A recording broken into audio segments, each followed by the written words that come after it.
사랑의 하나님, 우리 아버지 귀한 시간 또 허락해 주셔서 감사합니다. 참여할 수 있는 특권을 주셔서 감사합니다. 오직 성령께만 이 한 시간을 의탁을 드립니다. 우리가 각각 다른 공간에 있지만 우리의 형편 속에서 사단이 방해하지 못하도록 낱낱이 기도하자면 깁니다. 하나님께서 헤아리시고 우리를 긍휼히 여기셔서 주관해 주시길 바랍니다.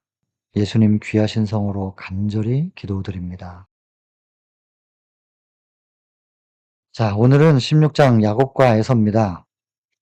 이 챕터는 등장인물이 네 사람이죠. 그래서 이 네 사람의 입장에서 각각 좀 생각해 보시면 요약이 될 것 같습니다. 제일 먼저는 이제 야곱을 생각해야 되겠죠. 그리고 리브가, 그리고 이삭과 에서, 이렇게 네 사람의 인물을 중심으로 해서 네 가지의 큰 요약이 좀 나눠질 것 같아요. 그리고 지금 부조가 16장인데 첫 시작부터 하늘의 전쟁 이야기에서 시작이 됐고, 이거는 혈과 육에 대한 싸움은 아니었고 또 물리적인 싸움도 아니었죠. 물론 이제 천사들은 혈과 육이 없으니까 그러면 그 이상의 어떤 물리적인 충돌이 있었던 것인가? 또 영적인 부분을 물리의 세계가 아니라고 본다고 한다면 어쨌든 그러면 이제 영적인 존재들 간에 실제적으로 힘과 힘의 부딪힘이었나? 네, 그렇게 생각하기보다는 이것은 이제 논리 싸움이라고 봐야 될 거예요. 사단은 주장하는 바가 있었고 하나님은 또 그것을 변호하고 증명해야 되는 그런 입장에서 이제 하늘 전쟁이 시작이 됐고요. 그리고 사단의 주장이 이제 증명이 되려면 가시적인 뭔가가 있어야 되겠죠. 그래서 사단은 그 당시에 하늘에서 즉각적으로 소멸되지 않았고, 그리고 이제 그 무대가 이제 지구로 옮겨졌는데 아담과 하와가 사단의 거처를 마련해 주지 않았으면 사단이 그때 소멸될 수 있었을 텐데, 아담과 하와가 사단의 거처를 제공을 하게 돼요, 지구에. 그렇게 되면서 이제 그 대쟁투가 지구로 옮겨지게 되고, 그 이후로 보면은 이제 인류의 대표 아담, 무슨 문제냐면 이제 믿음의 문제죠. 하나님의 말씀대로 되느냐 되지 않느냐. 하나님께서 피조물들을 그렇게 사랑하시느냐 그렇지 않느냐. 이제 말씀과 그분의 품성에 대한 믿음이 끊어진 거죠. 그래서 분리가 됐었던 것이고, 그 이후로 이제 가인과 아벨도 믿음이냐 아니냐의 문제였어요. 그리고 가인은 아벨을 죽이고 또 가인은 이제 하나님의 계보를 이을 수 없게 되고, 그리고 셋이 등장하고 셋에서 에녹으로, 그리고 무드셀라, 그리고 노아로 쭉 이어져 내려오다가 이제 홍수가 있었죠. 이게 섞이는 바람에. 그 홍수 이후에 셈, 함, 야벳이 있는데 그중에서 셈이 이제 하나님의 계보를 잇게 되죠. 셈의 후손 중에 이제 아브라함, 믿음의 조상으로. 왜냐면 결국엔 아담이 잃어버렸던 그 믿음을 어떻게 회복할 수 있느냐에 따라서 인류의 구원이 판가름되기 때문에 하나님의 계보는 믿음의 계보가 돼야 되는 거죠. 그래서 아브라함부터는 이제 믿음의 조상이라고 불리워지게 되는데, 실제로 아브라함이 초기 생애를 보면은 그렇게 믿음의 조상으로 불리워질 만하지는 않습니다. 물론 지금 우리의 믿음보다는 비교할 수는 없죠, 상대평가한다면. 갈대아 우르에서 떠난 것부터가 대단한 믿음이긴 합니다. 그러나 믿음의 조상이 될 만한 온전한 믿음에 도달하기까지는 상당한 시간이 걸리거든요. 참 믿음이 무엇인지, 자기의 믿음의 부족함이 무엇인지 깨닫고 참 믿음을 향해서 나아가는 과정 속에서 하나님께서 가르치시고 인도하시고, 그리고는 인정받을 수 있을 때까지, 하나님의 인정이라기보다는 누구도 참소할 수 없는 상태에 도달하기까지의 시간이 약 45년 정도가 걸립니다. 결코 그 시간이 짧은 시간이 아니죠, 인생의 연수를 생각할 때. 근데 아브라함의 아들 이삭도 그렇고 또 야곱도 그렇고 이 믿음을 배우는 데 있어서 아브라함만큼이나 참 오랜 시간이 걸리는 듯해요. 이삭이 40 세에 결혼하고 60 세에 자녀들을 낳았죠. 그리고 나서 이제 에서에게 굉장히 끌리잖아요. 자기의 성향이랑은 좀 다르고 그러니까 굉장히 좀 매력적으로 느끼는 거예요. 근데 에서가 인제 40 세에 또 결혼을 하죠. 근데 아내들을 자기의 의지대로 다 선택을 해 버리잖아요, 부모님과 의논하지 않고. 그런데 이삭의 나이는 100 세가 됐고 에서와 야곱은 이제 40이 됐는데 야곱은 아직 결혼하지 않았고 에서는 자기의 좋은 대로 인제 여자를 취해서 결혼을 해요. 근데 인제 헷 족속이잖아요. 함의 후손이고 그래서 인제 당연히 우상 숭배가 팽배했고 이제 그런 우상 숭배가 이삭의 가정에 들어오게 되면서 이삭과 리브가는 대단히 고민을 하고 괴로워합니다. 나중에 리브가가 그런 말까지 하죠.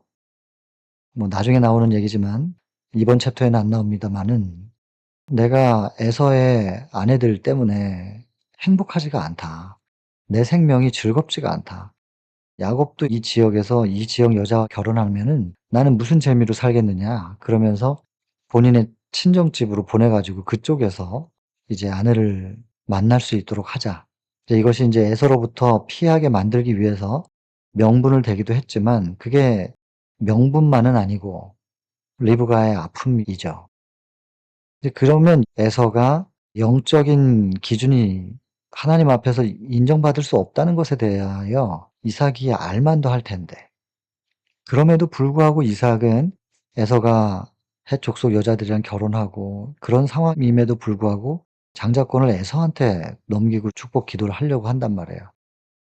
그 이삭이라는 사람이 이제 아브라함으로부터 분명히 배웠을 텐데 어떻게 이렇게 영적 식별력이 부족한가.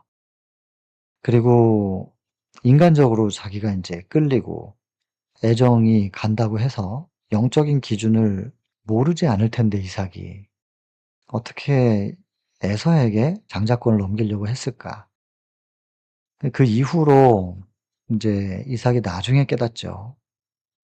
그러니깐 얼마나 오랜 시간이 걸려요. 이삭도 믿음의 뿌리를 제대로 내리고 안착을 하기까지가 상당히 시간이 오래 걸린단 말이에요, 이삭의 인생을 볼 때. 야곱도 마찬가지죠. 야곱이 분명히 이제 40이 넘어서 이제 리브가에게 그런 제안을 받았을 텐데 인제 에서가 결혼한 이후니까. 근데 참 아쉬움을 담고 있는 내용이 여기 있잖아요. 기다렸더라면. 분명히 하나님의 뜻이 무엇이라고 언급이 됐고 태어나기 전부터. 하나님의 뜻을 하나님께서 이루실 때까지 좀 기다렸더라면. 근데 아무리 하나님의 뜻이라 할지라도 그런 기만적인 술책을 써 가지고 하나님의 뜻을 성취시킨다는 것은 결론이 하나님의 뜻대로 되기는 하였으나 과정은 아니잖아요. 근데 뭐 이 땅의 기준은 '결과만 좋으면 돼.' 뭐 이렇게도 뭐 이야기하곤 합니다. 뭐 '과정이 어떻게 됐든 결과가 좋으면 이기는 거야.' 뭐 이렇게 생각들을 하겠지만 그건 세상의 철학이고 하나님의 뜻의 성취는 결론이 하나님의 뜻대로 된다 할지라도 과정까지도 순결해야 되는 것인데 야곱이 그 부분을 처음에 우려하긴 했는데 리브가가 이제 자꾸 어머니가 권하니까 거기에 그냥 타협을 하죠. 이 믿음으로 말미암는 의를 배우는 과정인 거죠. 그래서 사실 그 리브가는 그렇게 야곱을 사랑했는데 그 사건 이후로 본인이 죽을 때까지 야곱을 다시 못 봅니다. 얼마나 가슴 아팠겠어요, 평생을. 그리고 야곱도 그 죄의식 속에서 평생을 살고 그리고 훗날 인제 야복 강가에서 씨름을 할 때까지도 짓눌리는 거죠. 계속 그거 가지고 시험 받았어요. "너의 회개가 진정이었는가? 하나님께 완전히 연락됐다고 믿을 수 있겠는가?" 이 부분 때문에 사단에게 계속해서 시험을 받는 참 오래 걸립니다. 이 진짜 믿음을 배우고 안착을 하는 데까지. 믿음의 우리 조상들이 이 믿음을 이렇게 오랜 시간을 고뇌 속에서 배워간 걸 보면 이게 참 사단이 만만한 존재는 아닌 거죠, 분명히. 그리고 우리도 뭔가 쉽게 이루어질 거라고 생각을 해서는 안 될 것 같아요. 그러나 분명한 건 우리는 지금 아브라함과 하나님께서 철저하게 함께 하셨다는 것에 대해서 의심이 없잖아요. 근데 아브라함 입장에서 한번 생각해 보세요. 약속을 믿고 갔는데 약속 이루어지는 데까지 아들 태어나는 데까지만 해도 25년 걸려요. 100세 아들을 낳았으니까. 75세 갈대우르에서 나왔고 25 년이라는 시간이 그게 짧은 인생이냐고요. 우리 인간의 연수를 생각할 때 25 년이 결코 짧은 시간이 아닌데 약속의 성취가 그렇게 오래 걸려요.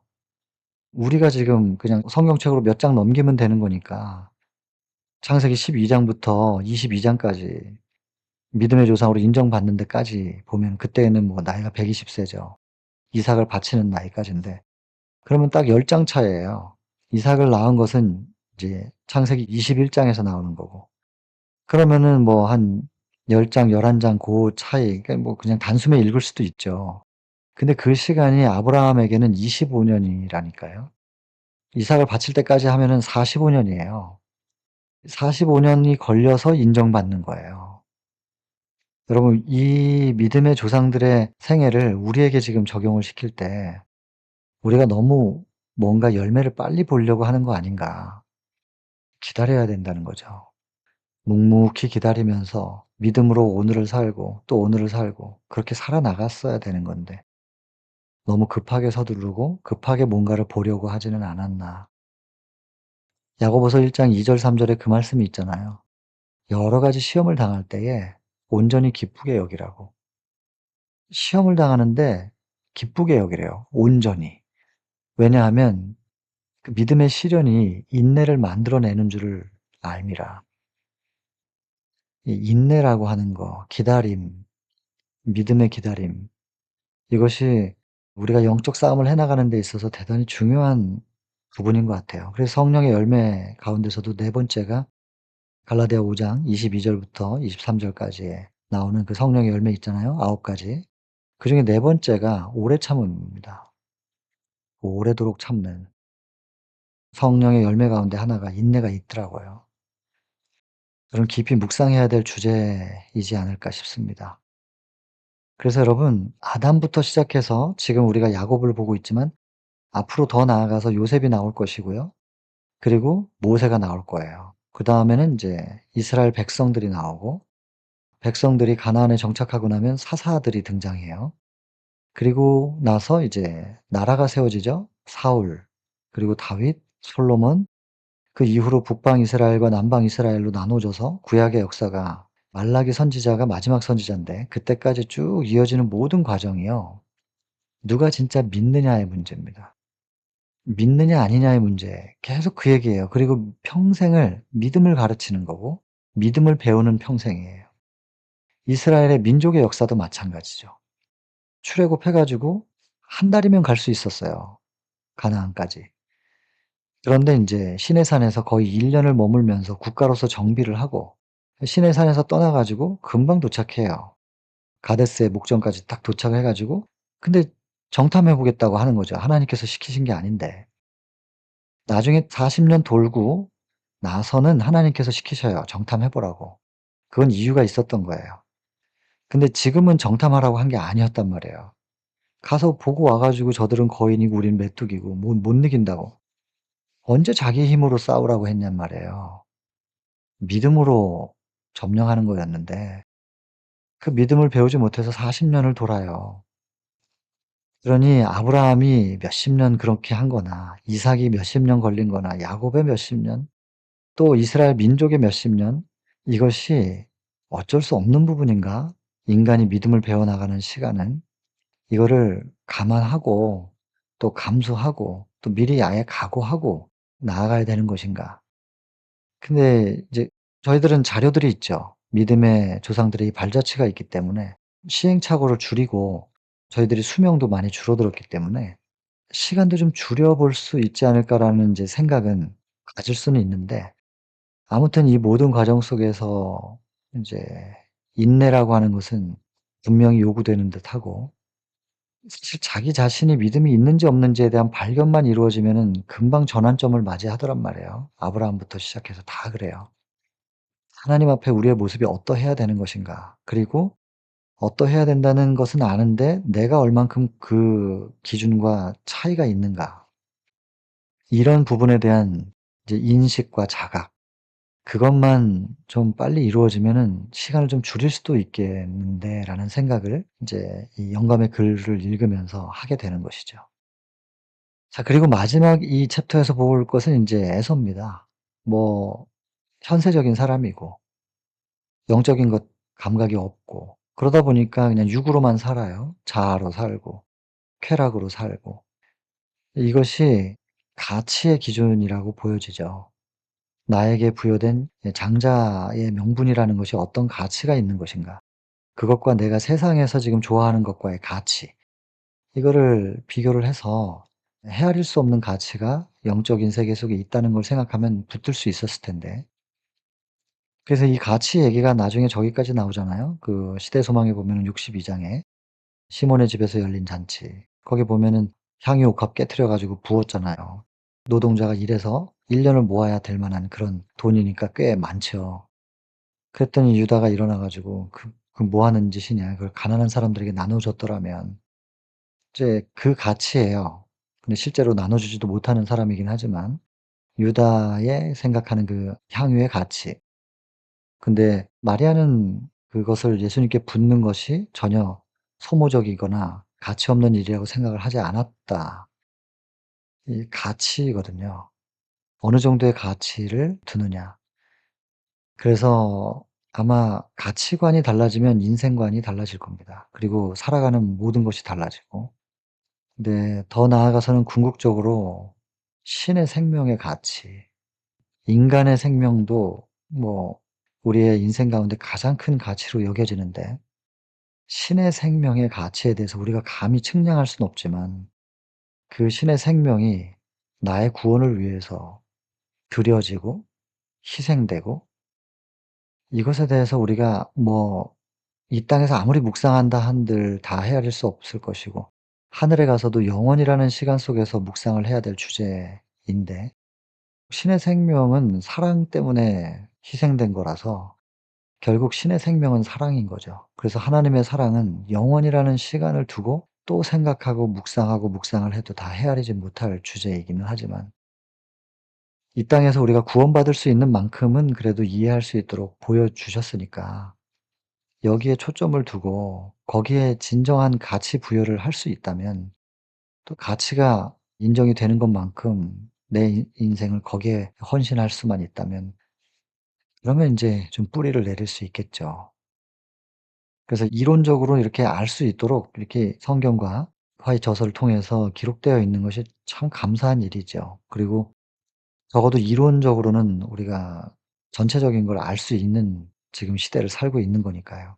그렇다면 일단 말씀을 통해서 이 가치를 알게 되고, 그리고 그 말씀의 거울 앞에 나를 비춰서 나와 이 말씀과의 괴리가 어느 정도인가, 이것을 빨리 자각하고 이 사이를, 하늘과 이 땅을 연결시키는 사다리 예수 그리스도의 십자가, 그 예수님 붙잡음으로 인해서 딱 연결시키는 거, 그것이 이렇게 우리가 말씀을 따라가는 삶 속에서 이루어져야 될 경험이라고 보고, 하나님께서도 우리에게 이 말씀을 이렇게 제공하시는 이유가 그거 아니겠어요? 그래서 오늘 이 시간이 한 걸음만큼 좀 더 그렇게 하늘과 가까워지고 하나님의 그 간절한 우리를 향한 호소와 바람이 이루어지는 한 시간이면 좋겠습니다. 자, 이렇게 야곱, 리브가, 이삭, 에서에 대한 측면에서 인제 먼저 얘기가 좀 나오게 됐는데, 내용이 다 한 거예요. 이게 전체적인 요약입니다. 그 본문을 좀 한번 살펴본다면 그 차이가 있어요. 야곱과 에서는 성격과 생활 면에서 현격한 차이가 있었고, 이 차이에 대해서는 이미 태어나기 전부터 예언되어 있었던 부분들이죠. 그래서 두 아들이 다 강대하겠지만 아우가 더 탁월할 것이다. 이거는 이제 영적인 부분을 얘기하는 거죠. 사실 이 땅에서는 에서가 항상 더 숫자도 많았고 세력도 컸고 돈도 더 많았어요. 야곱은 나중에 또 애굽으로 피해야 될 수밖에 없는 형편이었잖아요. 이게 기근이 오니까 요셉 덕을 봤죠. 그래서 뭐 이 땅의 기준으로 볼 때는 야곱이 에서보다 더 탁월하지 않았습니다, 땅의 기준으로 볼 땐. 근데 인제 더 탁월하다 하는 건 이건 영적인 얘기를 하는 거겠죠. 그리고 이제 두 번째 문단에서는 에서하고 야곱을 계속 비교해요. 에서는 이랬고 야곱은 이랬다. 그래서 인제 에서는 아버지에게 총애를 받았고 야곱은 리브가에게 총애를 받았죠.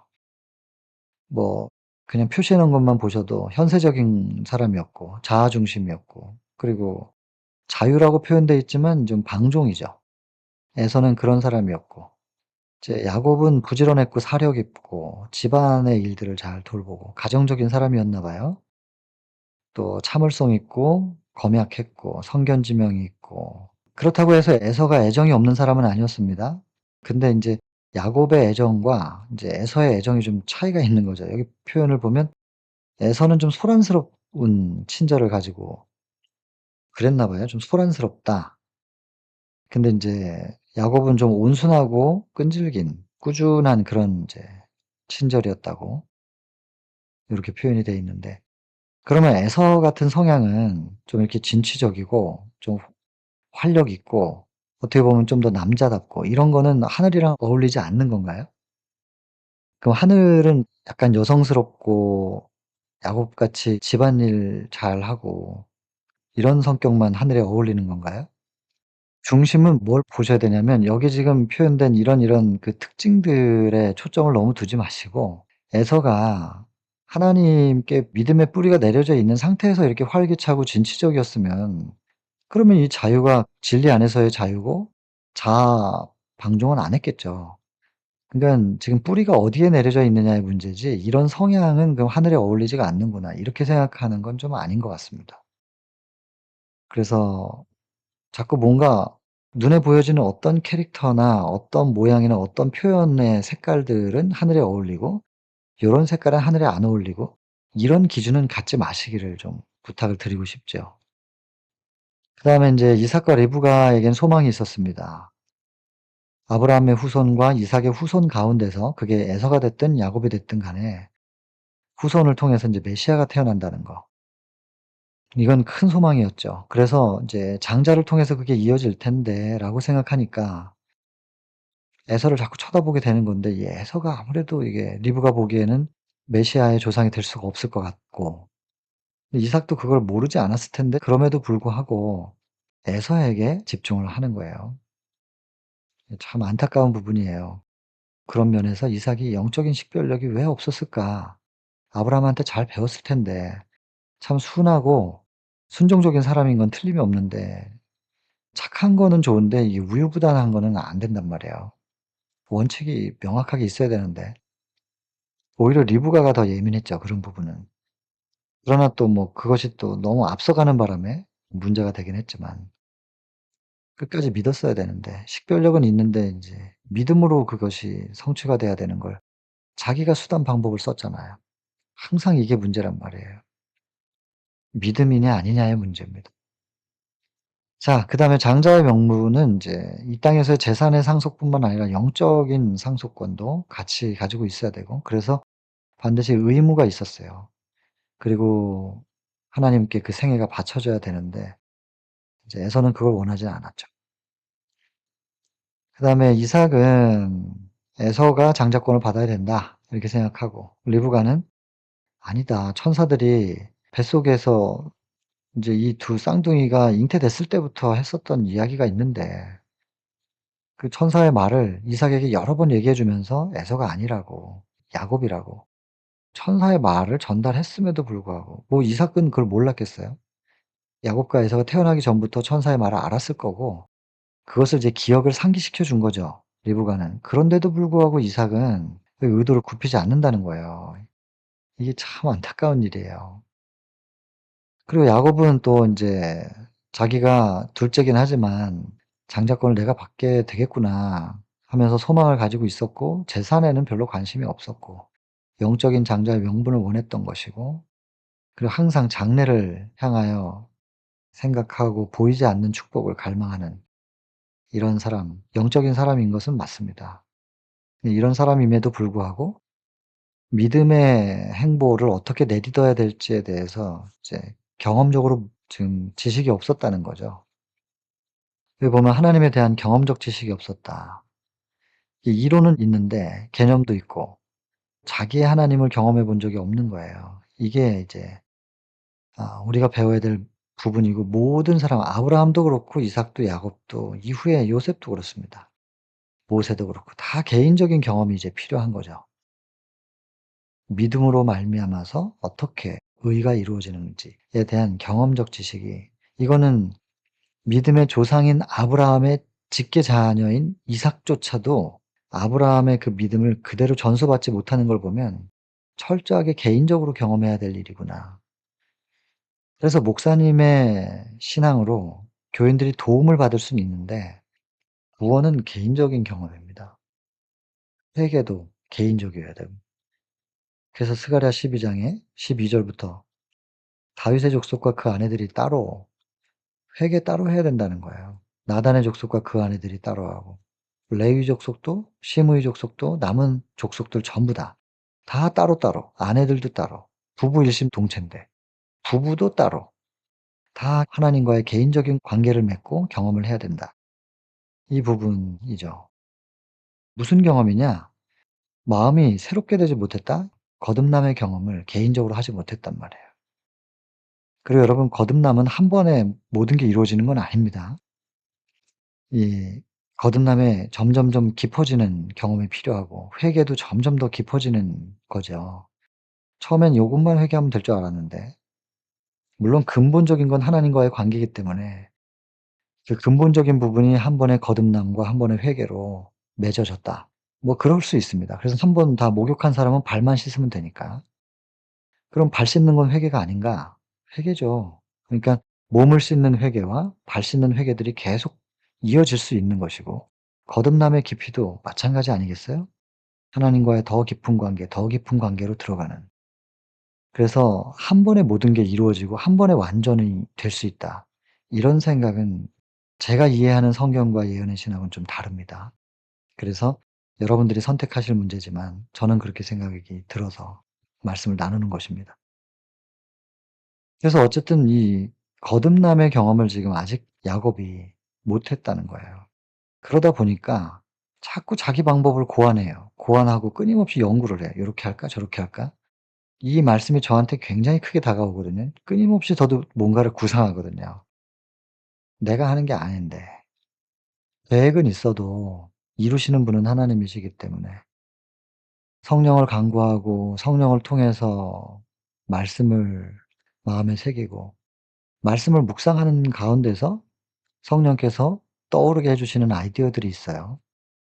그걸 가지고 이게 하나님의 생각이에요? 아니면 저의 생각이에요? 여쭙고 승인을 받는 과정을 거쳐 가지고 "그러면 한번 추진해 볼게요." 그래서 이렇게 밀고 나가는 거 하고 그냥 제가 추진하는 거하고는 다른 거잖아요. 이 중용을 지키는 게 말입니다.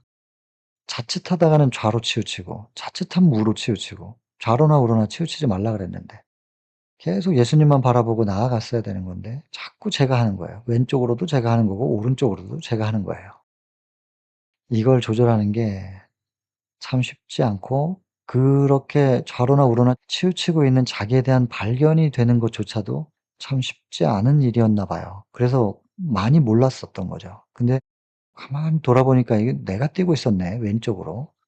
그래서 '아 이거 아닌가 보다.' 해 가지고 또 중심을 잡는 줄 알았더니 이번에는 오른쪽으로도 내가 뛰고 있었고 계속 내가 하는 거예요. 믿음으로 하는 것을 배워 나가는 게 그래서 시간이 걸리나 봐요. 지금 야곱도 그거 배우는 시간이죠. 리브가도 그렇고. 저희는 이 시간을 좀 줄일 수 있다는 거죠. 이런 기록이 있으니까. 믿음의 조상들의 행보가 있기 때문에 발자취를 보고 좀 '어떻게 하면 좀 줄여 보자.' 그런 거죠. 어쨌든 야곱의 머릿속에는 항상 그런 생각을 하고 있었는데 어느 날 이제 팥죽 사건 아시잖아요. 배고파 가지고 에서가 이 팥죽을 주면서 "장자권 넘기겠냐." 말장난 같은데 또 사실 형제들끼리 얼마든지 이런 거 장난 삼아서 할 수도 있을 것 같기는 해요. 그런데 '장난으로라도 이런 영적인 것을 얘기할 수는 없는 건가 보다.' 그런 생각을 하게 됐어요. 하나님 보시기에 영적인 이 직분을 또 명분이기도 하고 사명이기도 하고 정체성이기도 한 것을 쉽게 이렇게, 그래서 망령되이 일컫지 말라고, 하나님의 이름에 대한 부분만이 아니라 하나님의 뜻에 따라서 주어진 것을 우리가 쉽게 이렇게 망령되게 표현하고 하면 안 되겠다는 생각을 하게 됐어요. 뭐 충분히 형제들끼리 이런 장난은 그냥 말장난인데, 그럼 뭐 가볍게 뭐 "그래 가져라." 그리고선 팥죽 한 그릇 먹을 수도 있는 거죠 실은. 그러나 아무리 장난스럽게 가볍게 주고받을 수 있는 대화라 할지라도 그 속에 담겨 있는 주제가 구별돼야 된다라는 생각은 하게 되네요. 분명히 해야 될 것 같습니다. 그리고 나서 뭐 에서는 이런 성향이었기 때문에 자유롭고 싶었고, 뭐 영적으로 이렇게 뭔가 의무를 해야 된다는 그런 속박 받고 싶지 않았었던 건데 "아이 그래 너 가져라." 그냥 이런 식으로 오히려 후련한 기분까지 들었다고, 이게 얼만큼 이제 좀 가볍게 여겼는가라고 하는 것을 알 수 있는 표현이죠. 그리고 나중에는 뭐 하나님의 장자의 명분을 잇겠다는 생각을 하지 않으니까 뭐 이방 여자하고도 이렇게 결혼할 수 있는 것이고 우상 숭배도 하고 영향을 받는 거죠. 그렇게 돼 버린 거예요. 그런데 이런 모습을 보면서도 이삭은 '장자권은 에서한테 줘야 된다.' 이렇게 생각을 하는 걸 보니 참 안타깝다는 거예요, 이런 부분들이. 그리고 인제 세월이 흘러 가지고 이삭이 결심을 해요. 아무래도 지금 리브가하고 야곱이 뭔가 자꾸 뭘 꾸미는 것 같은 거죠. 그래서 '빨리 그냥 장자의 명분을 넘겨줘야 되겠다.' 이렇게 생각을 하는 거예요, 이삭이. 얼마나 안타까운 일이에요, 이거. 그래서 비밀리에 리브가하고 야곱 모르게 축복 기도하면서 안수를 해 버리려고 이렇게 생각을 한 거예요. 아 참 이거 이삭의 얼굴이 참 궁금해요. '아니 어떻게 이럴 수가 있지, 아브라함의 아들이.' 그런 생각이 들어요. 리브가는 또 눈치가 빨라요. 그래서 어쨌든 리브가는 이게 알아차렸어요. 그리고는 인제 먼저 선수 치는 거죠. 그래 가지고 술책을 쓰려고 결심해 갖고 야곱을 불러서 "이렇게 이런 방법으로 하자." 짐승 잡아 가지고 겉에다가 이렇게 해서 털이 많은 것처럼 꾸미고, 그리고 인제 리브가가 이삭의 입맛을 잘 아니까 "맛있게 식사를 할 수 있도록 내가 요리해 줄게." 그래 가지고 안수 받으라고 이제 그렇게 인제 꾸민 건데, 야곱은 걱정을 해요. '이렇게 하다가 축복은 고사하고 저주받는 거 아닌가?' 그런데 결국엔 설득이 돼 가지고 하나님의 축복을 기만적인 방법으로 얻었다. 기만적 행동을 취해야 할 필요를 역설했다. 야곱을 계속해서 설득하는 거예요. 왜 그러잖아요, 백엔잎 송사라고. 이게 남자가 세상을 지배하고 뭐 큰일을 하는 것 같은데 다 여자들이 이제 영향을 주는 거라서. 그것이 어머니라 할지라도 죄송하지만 인제 어쨌든 선악과도 하와가 먼저 먹었기 때문에 여자분들은 어쨌든 지켜야 될 선이 있는 것 같습니다. 그 화이프인이 여인이면서 하나님께로부터 그렇게 큰 계시를 받고 그랬지만 본인의 활동의 영역을 정확하게 선을 그어 가지고 그 선을 넘지를 않더라고요. 그래서 우리가 각자의 자리에서 하나님의 인도하심을 따라 나아가기도 하고 멈추기도 하고 말하기도 하고, 모든 것이 하나님의 인도하심을 따라야 한다. 그리고 모든 사람들이 다 직분이 같은 것도 아니고 역할이 같은 것도 아니고, 그러니까 지금 나에게 주어진 게 무엇인가. 내가 파랑인데 빨강색을 자꾸 표현하려고 하면 그것도 좀 어색한 일이고, 한 사람이 모든 걸 다 할 수도 없는 것이고, 그러니까 나에게 하나님께서 요구하시는 바는 무엇인가? 그것을 인정하고 그걸 따라가는 것이 참으로 중요하다 생각이 듭니다. 자, 그리고 인제 목적대로 성취가 됐습니다. 그러나 리브가는 통절히 회개한다. 그의 일평생을 두고 사랑하는 아들을 보지 못하는 아픔 겪으면서 평생을 회개하면서 살고, 야곱도 자기 정죄에 억눌려서 하나님이 정죄하지는 않으시는데 자기가 스스로 자기를 정죄하는, 그래서 사실은 도망가다가 그 돌베개에 베고 잘 때 이미 하나님께서 "걱정하지 마. 내가 너를 버리지 않았어. 너와 하늘이 연결돼 있어." 이거 다 약속 주신 거잖아요. 그럼에도 불구하고 나중에 인제 돌아올 때 에서가 이제 군사들과 함께 온다고 하니까 못 믿어요. 나중에 보시면 인제 나오지만 천사들이 보호하고 있었거든요. 근데도 에서가 군대를 데리고 온다 그러니까 두려워 가지고요. 둘로 나눠 놓고 가족들을 이쪽을 치면 이쪽이라도 살자. 반대를 치면 또 반대라도 살자. 뭐 이런 식으로 방법을 써 놓고 자기는 약복강가에 가서 기도하잖아요. 그리고 정말로 내 회개가 하늘에 상달이 된 것이냐 이거 가지고 괴로워하잖아요. 그래서 사단이 계속 주는 자기 정죄, 죄책감 이거란 말이에요. 그리고 '나 때문에 가족들이 지금 이렇게 생명의 위협을 받는구나.' 물론 회개의 마음이라면 용납이 되긴 하겠지만은 계속해서 이것에 대해서 의심을 하게 되는 유혹을 받거든요, 사단으로부터. 리브가도 야곱도 오랜 시간 동안 괴롭죠.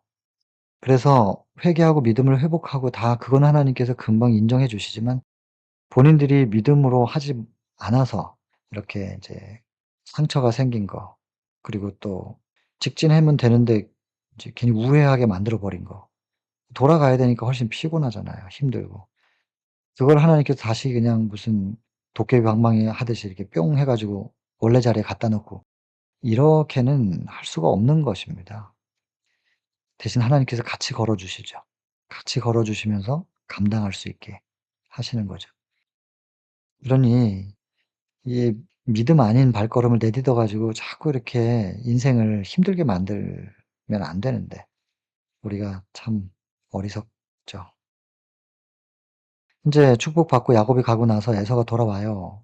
왔더니 깜짝 놀라죠 뭐. 이삭이 깜짝 놀라면서 기만당한 줄 알고. 근데 생각해 보면은 기도할 때 성령이 역사하셨거든요. 분명히 성령이 충만히 역사하는 걸 느꼈단 말이에요. 이것도 참 놀랍지 않습니까? 야곱이 그렇게 믿음의 행보가 아닌 잘못된 발걸음을 내딛고 있는데도 성령께서 함께 하시는 거예요. 그리고 그걸 이삭도 느꼈어요. 그러니까 우리가 뭐 하나님이 원하시지 않는 방향으로 발걸음을 내딛는다 해서 하나님께서 버려 버리고 이렇게 떠나 버리고 그러시는 분이 아니라니까요. 하나님이 그렇게 속이 좁은 분이 아니신 거죠. 이삭이 그걸 알았어요. 분명히 성령이 함께 하셨는데. 그리고 나서 그때 깨달은 거예요. 천사가 리브가에게 한 말 기억이 돼요. 성령이 그에게 임하셨음을 느꼈고 그래서 그때서야 승인을 하는 거예요. '아 내가 어리석었구나.' 그래서 처음부터 야곱 쪽으로 좀 몰아줬으면 이제 에서가 당연히 자기가 받을 거라고 생각을 안 할 수도 있었고 그러면 이런 상황 속에서 인제 에서와 야곱이 원수가 되지 않았을 텐데 이게 이삭이 지금 잘못 판단하는 바람에 두 형제 사이에서 이렇게 어렵게 만들어 버리죠, 관계가. 늦게 인제 승인하고 뉘우쳐요. 이삭도 뉘우치고 회개했겠죠. 리브가도 뉘우치고 회개하고 모두가 다 누구 하나 하나님 앞에서 온전한 사람은 없었어요. 각각 다 자기 자리에서 지금 뭐 영적으로 좀 식별력이 있다고 하지만 리브가도 회개해야 되는 상황이 됐고 야곱도 그렇고 하나님 보실 때는 어떠시겠어요? 누구 하나 제대로 되는 게 없는 거잖아요. 그러나 다 사랑하셔요. 끝까지 사랑하셔 가지고 끝까지 인도하시는 거예요. 한 사람 한 사람. 하나님의 관점에서 우리가 시작할 때 네 사람의 관점에서 이걸 생각해 봤는데 최종적으로는 우리가 하나님 마음에 들어가는 거잖아요. 하나님의 관점으로 이걸 보게 되는 거죠. 이제 묵상의 단계가 그렇습니다. 이제 에서는 화내요. 그의 분노는 무서웠다. 뭐 그렇다고 해서 돌이킬 수는 없는 거예요. 구원은 받을 수 있어요. 그래서 에서도 회개함으로 하나님의 은총을 구할 특권에서 제외된 것은 아니니까. 그러나 장자권의 명분은 그가 다시 회복할 수는 없는 것이죠. 처음부터 너무 부주의했고 가볍게 여겼고 그는 장자권에 대해서 관심도 없었으면서. 그래도 에서는 얻을 건 다 얻었어요. 이삭이 가지고 있었던 그 재산.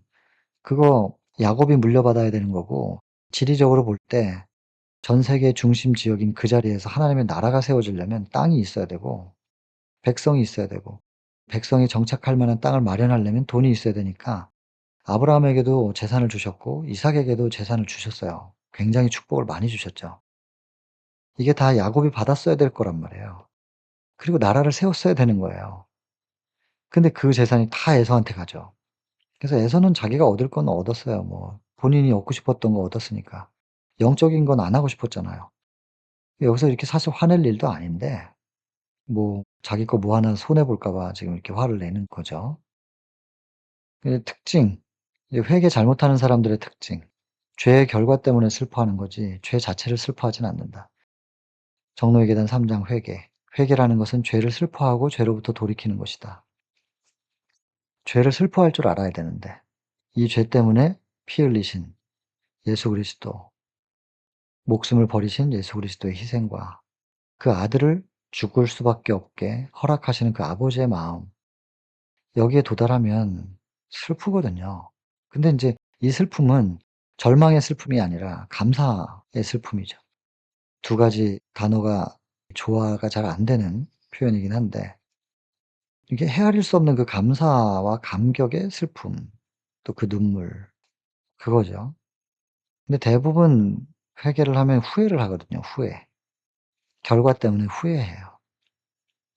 그다음에 그 성경에서 에서는 망령된 자라고 일컬음을 받고 세속적인 사람들을 대표하는 기호에 따라서 그냥 끌려나가고 뭐 좀 영적으로 이렇게 얘기가 주어지면 기분 나쁘게 생각해요. 그리고 나중에 이렇게 생각한대요. "영생으로 가는 길은 매우 좁다.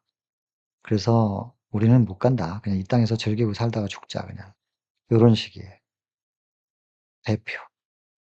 에서가 대표하는 무리가 있는데 그 속에 우리가 없어야 되겠죠. 많은 군중들은 유격적인 방종, 육신에 대한 것이 이 영적인 것과 분리시킬 수 없다는 것은 분명합니다. 유격의 방종이 품성에 미치는 것이 있고 물론 이제 유교의 방종 때문에 인제 장자의 명분 가볍게 여기면서 팔아 버려요. 영적인 것은 가볍게 여겨요. 그리고 이 방종이 결국엔 품성을 약하게 만들어 버린단 말이에요. 그래서 식탐이 많고 먹을 거 조절 잘 못하고 그런 사람들도 음식물에 관한 권면을 보면 영적으로 탁월할 수가 없다는 거죠. 품성이 좋을 수가 없다는 거예요. 그래서 이런 측면에서 우리가 음식에 대한 절제 또 뿐만 아니라 모든 것에 대한 절제를 배우는 것은 상당히 중요한 일인데 이 품성이 배제된 상태에서 뭐를 먹으면 구원받고 뭘 먹으면은 죄 짓는 거고 그런 기준으로 이게 율법의 인제 또 행위적인 부분으로 이걸 자꾸 생각하게 되는 경향이 있어서 이게 안타까운 거죠. 뭐든지 영적인 내면의 것과 연결을 시켜야 되는 건데 자꾸 겉으로 보이는 걸 이걸 먹고 이걸 안 먹고 먹느냐 안 먹느냐의 그 기준이 아니란 말이죠. 그러나 어쨌든 식욕에 방종을 하게 되면 품성에 미치는 영향, 그다음에 지적인 능력 또한 영향을 줍니다. 그리고 끝내는 하늘을 잃어버리게 된다. 에서가 자신의 경솔한 거래에 어리석음을 깨달았을 때는 그의 손실을 회복하기에 너무 늦었던 것처럼 이기적인 만족 때문에 하늘의 상속권을 팔아버리는 사람들도 이 땅의 현세적인 것 때문에 하늘을 놓치는 사람들도 하나님의 날에 그러할 것이다. 자, 그래서 야곱의 입장과 리브가의 입장 그리고 이삭의 입장 그리고 에서 요렇게 네 관점으로 이 챕터를 좀 이해하고 더 나아가서는 이제 하나님께서 이들을 보시는 그 하나님의 마음은 어떠했을까라고 생각하면서 하나님의 마음에 접촉이 되면 오늘 배울 수 있는 부분들은 요렇게 좀 정리가 되지 않을까 싶습니다. 자, 이 챕터에서 제일 중요하게 강조돼야 될 부분은 뭐겠습니까? 믿음으로 말미암는 의냐 아니면 자기 수단 방법으로 이루려고 하는 의냐. 그거죠. 그게 아담 때부터 계속 이어져 내려오는 앞으로도 여러분들이 계속해서 반복돼서 그것을 보시게 될 겁니다. 대쟁투는. 그리고 대쟁투의 끝까지 누가 진짜 믿는 사람인가. 이게 주제고요. 정말로 믿는지 안 믿는지에 대한 증거 자료는 뭐냐? 품성으로 나타날 겁니다. 그래서 성소 정결이라고 하는 것을 우리가 어떻게 우리 속에 성소가 정결이 됐는지 안 됐는지 어떻게 하냐고 사단이 인제 참소하죠. 그거는 품성의 열매로 알게 되는 거니까. 각시대 대쟁투 나중에 인제 다 공부하게 되겠지만 그래서 결국엔 믿음으로 말미암는 의의 열매는 품성입니다. 믿음을 증명할 수 있는 게 품성이고 품성의 뿌리는 믿음에 닿아 있어야 되고 결국 그렇죠. 그래서 처음부터 끝까지가 다 믿음으로 말미암는 의 그것을 통하여 율법이 어떻게 우리 속에서 회복이 되는가. 율법은 곧 하나님의 품성의 사본이기 때문에 우리 하나님의 품성이 어떻게 우리 속에 회복되는가. 하나님의 품성이 회복되면 하나님과의 닮은 꼴이 되고 나를 닮았으니 내 자식이네?' 그러면서 도장을 찍어 주면 하나님의 인. 그 하나님의 인을 받는 과정, 속성을 회복시키는 모든 과정들이 믿음으로 말미암는 의고, 달리 표현하면 새 천사의 기별인 거예요. 그것이 우리 속에서 먼저 경험돼야 돼요. 새 천사의 기별을 시간 혹은 역사, 그렇게 예언적으로만 적용시키고 해석하는 것이 틀린 건 아니지만 그것만은 아니라는 말이에요. 그 새 천사의 기별은 내 안에서 창조주를 경배함으로, 창조의 능력이 아니면 도무지 내 자아에서는 벗어날 수가 없으니까. 마지막 우상 바벨, 자아, 거기서부터 나를 벗어나게 해 주실 수 있는 유일한 분은 창조주. 첫째 천사의 기별을 통하여 바벨론에서 나오는 경험, 자아로부터 나오는 경험, 이기에서 벗어나서 이타로 들어가고 사랑이라는 걸 할 수 있게 되는, 그때 하나님께서 '나를 닮았구나.' 하면서 인을 쳐 주시는 새 천사의 기별이 내 안에서부터 경험되어져야 된다. 그러면 나중에 예언적으로 뭐 새 천사의 기별의 단계별로 우리가 만나는 그 순간순간마다 인이 우리 속에서 발산이 돼서요. 사단이 뭐 어떻게 짐승의 표를 요구하고 어떻게 위협을 한다 할지라도 담대함으로 지나갈 수 있는 거죠. 순교를 한다 할지라도 기꺼이 찬양하면서 죽을 수 있는, 그렇게 되는 거니까. 그래서 새 천사의 기별이 믿음의 의로 우리 심령 속에서 먼저 경험돼야 된다는 거. 그래서 그런지 이 대쟁투 총서를 보면 계속해서 우리 속에서 어떻게 믿음이 배워지고 하나님께로부터 인을 받고 인정을 받을 수 있는지, 이 이야기가 그냥 대쟁투의 가장 큰 맥락이거든요. 자, 이 주제를 꼭 기억하시게 되길 바랍니다. 오늘은 여기까지 하고 마치겠습니다. 개인 기도하겠습니다.